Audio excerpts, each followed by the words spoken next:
Hey guys, and welcome back. I'm Rachel O'Leary and it's Sunday, so that means it's time for a species spotlight. I thought today we would do something a little different and take a departure from fish species and even aquatic plant species and go into a completely different arena. If you've been watching this week, you know that I impulse bought a whole bunch of plants and terrariums and just some stuff that I find really neat. And one of those things was air plants at one of the nurseries that I went to check for clearance things for summer tubbing. They had all their air plants on clearance, and I'm also a terrible hoarder of hardscape, which I've talked to you guys about in the past. So I thought today I would take some of my hardscape materials, some of these air plants, and just make some neat stuff. One of the big obstacles we have in my home is it has an open floor plan and it's all windows and doors. And there's not a lot of places to actually put plants. I do a lot of windowsill gardening of orchids and violets, as well as some of the tropical carnivorous plants. But I thought it would be fun to make some wall hanging air plants. Now, air plants are in the bromeliad family, and they don't actually really root to things. They more absorb the nutrients and the moisture from the air, but that doesn't mean that they don't need to be watered. In fact, they do need to be watered. So I thought by mounting them onto these little pieces of wood, I'll be able to take them down easily in order to soak them about once a week. Now, I'll show you up close in a minute, but what's really fascinating about these guys is you can actually tell that they need to be watered with a lot of the types by their color. They get a very silver color when they need to be watered, and when you spray them down, they turn bright green immediately, which I just think is really cool. And a lot of these types will flower and they'll grow, and they propagate by sending out pups, so they split and grow secondary plants. And I just thought it'd be something really fun to do to add some beauty to my walls. We have 16-foot ceilings, which can make decorating quite a challenge, and I'm a bit of a minimalist, but I thought this would be a nice way to tie in my industrial chic interest. If you guys have seen any of the furniture my husband's made for me, you know that we really appreciate the aesthetic of sort of metal and the industrial look meeting nature, and I feel like these go along that route as well. I have this little glass terrarium I bought. I have some scrap pieces of riverwood, a few pieces of dragonstone. By the way, if you leave dragonstone outside over the winter and it freezes, it blows up into a million small pieces, which is great for projects like this. I have some I have my drill, some drill bits.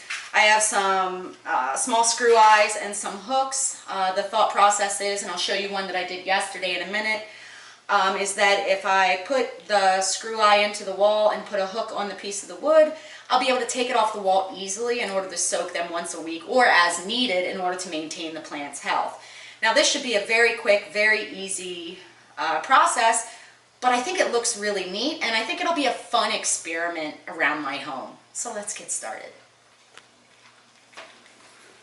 Now, here we have two species that are the same. Now, none of these were labeled, so I'm not actually entirely sure which type is what, but they're both about the same. And you can see this one here on the left is way more silver in appearance. This one I soaked several days ago, and I just got my spray bottle, and I just wanted to show you how they change color as you soak them.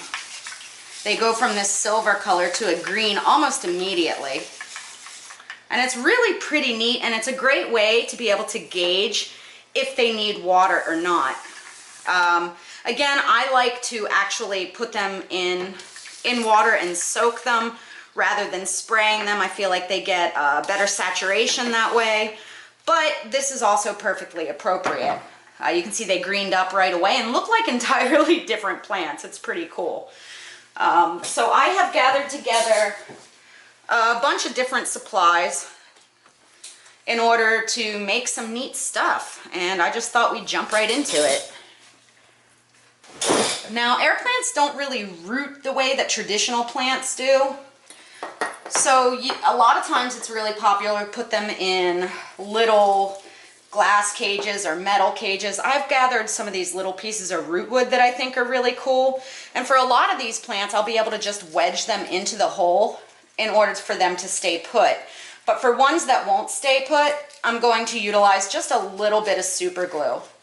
Now my hope is that these guys will continue to grow and infiltrate and make really interesting displays. In fact, this little bromeliad has an old flower on it. Now I don't even know, maybe you guys do, maybe you can let me know in the comments below.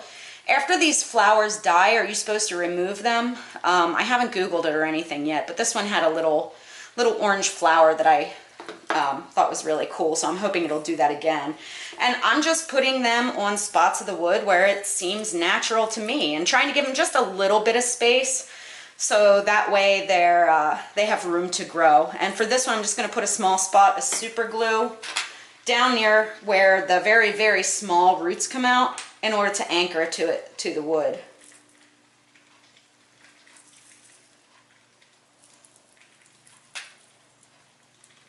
Now, super glue, just like in our aquariums, is safe for most things.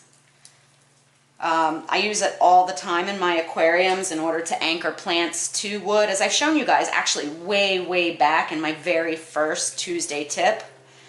And we'll just do that. I also have some thread here in case the super glue is not working, which it doesn't appear to be. I also have some thread and some floral wire. I don't want to damage the plants. But I do want them to stay where they are. You see, I have a problem in this house that my cats are really attracted to pretty much everything I do. Now, one of the reasons I chose this river wood instead of cork bark, which is what's really popular, is that I simply have it here. Now my glue's working. You can see that's what it's going to look like. And I hope eventually that these will flower out and just grow and grow and grow and spread pups that I can then utilize in other areas of my house. And I'll probably move most of this out to the greenhouse next year. These plants really love humidity, and I think that it'd be really cool to incorporate them around the different racks in the greenhouse.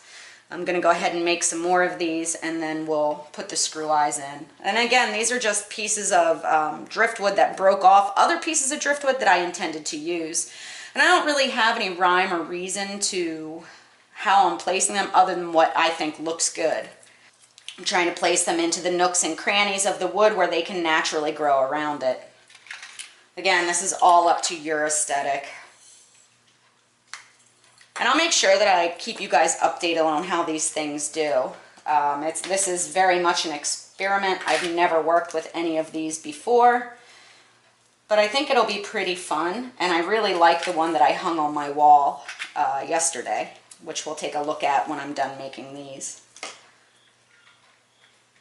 With this, I'm just taking some dark sewing thread and gently tying it around the plant, just like you would in your aquarium,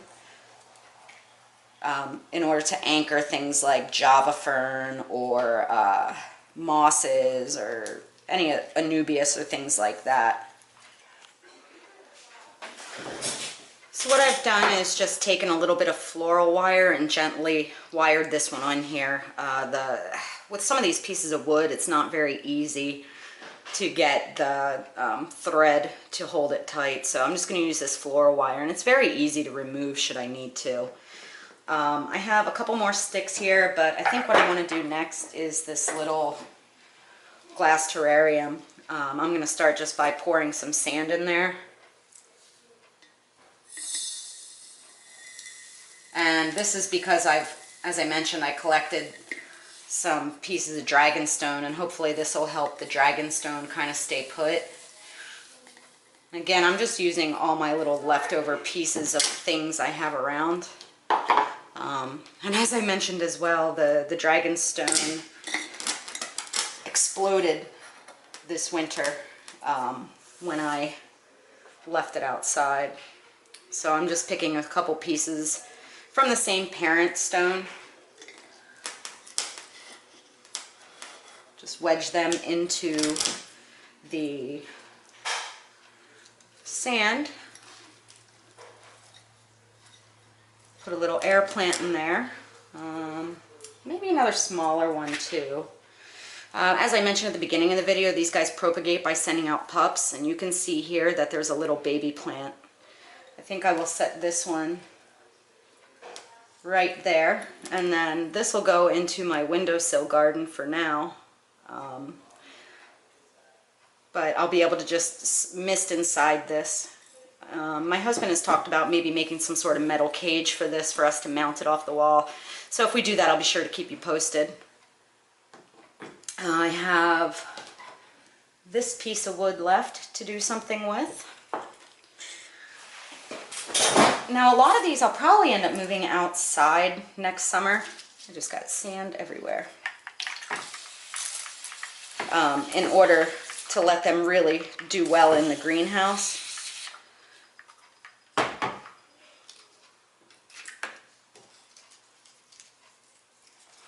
But for now, we'll see how they do in the house.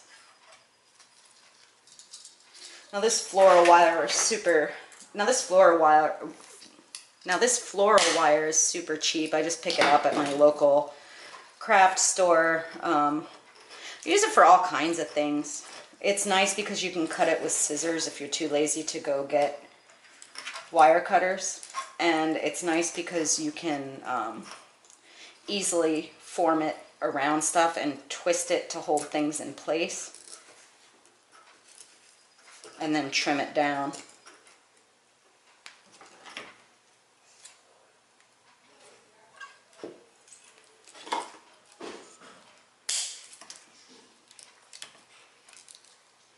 Now I want to be careful to not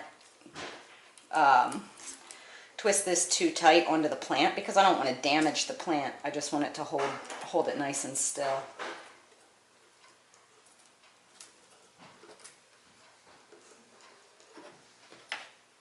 Like so. So it's just right around the root base, and hopefully that won't cause any problems for the plant.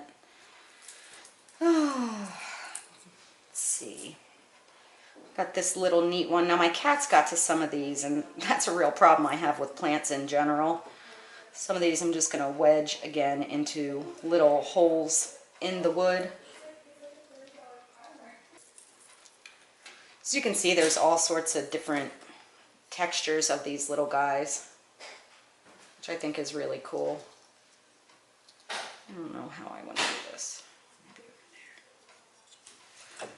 Now again, I'm trying to leave some room for all these plants to grow because they do, some of them do get pretty sizable.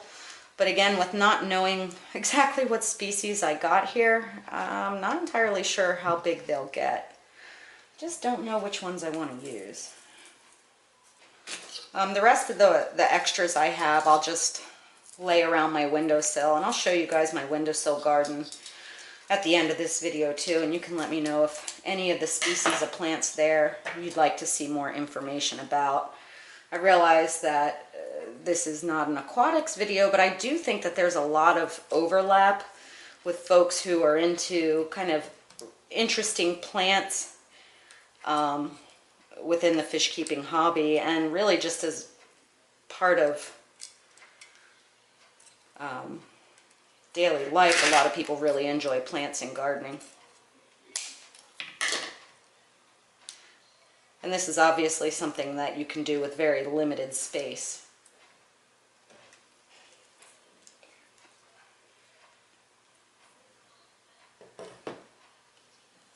I'm going to put one more going this way, and I think we'll be good. Maybe I'll do one of these guys.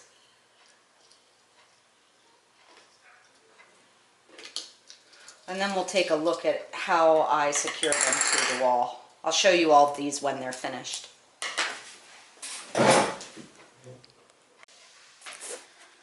So here are the finished products, and you can see they're all very simple. I have a couple air plants left over, and I'm just going to go around and mount them around the house, and we'll see how they do. What I'm going to do is take my drill. What I'm going to do is take my drill and drill into these at an angle, and then sink this in there, and that'll provide a little hook. And then I'll put the little eye into the wall, and then I'll be able to just hang them on there and be able to take them off easily. Let me show you the one that's already finished. So this is one that I mounted yesterday. You can see it's pretty simple, but it adds some neat dimension. And I think it looks really cute. And again, can just take it off the wall and then put it back on there Easy as can be.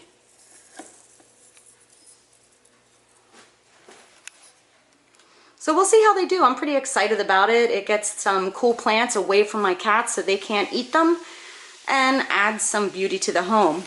This is my little windowsill garden. You can see I have some miniature orchids, some violets. This is a ping, a carnivorous plant. This is a sundew, a carnivorous plant. This is a nepenthes, a carnivorous plant.